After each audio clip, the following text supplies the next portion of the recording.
Well, welcome to our first blog in Job. I hope you've read the first 5 verses in chapter 1 and also read the chapter 29 because it helps explain just how good a person Job is.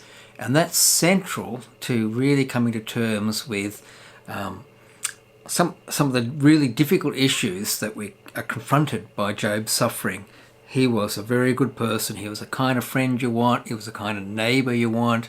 He's the kind of man that every community wants and needs. But he's more than just a good bloke, because it says there in verse 1, he feared God and shunned evil. Now this is central to who he was. And Proverbs 1 verse 7 says, the fear of the Lord is the beginning of wisdom. And Job had that. He had this personal connection with God.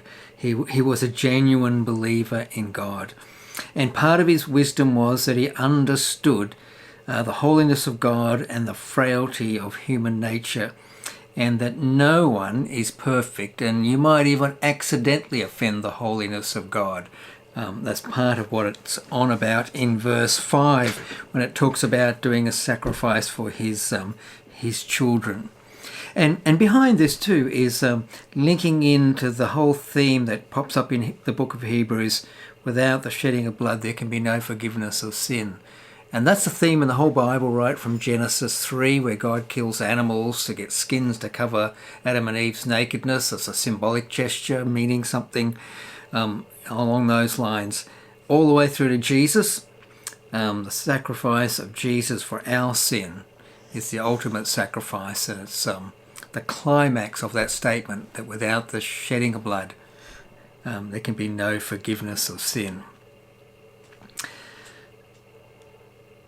Job understood, even though he is a really good bloke, that no one is good enough before God. And what we read in verse 5 is a window into what he believes. And you can go over to chapter 9 and read the first few verses of chapter 9, which reinforce his understanding of human nature and the holiness of God.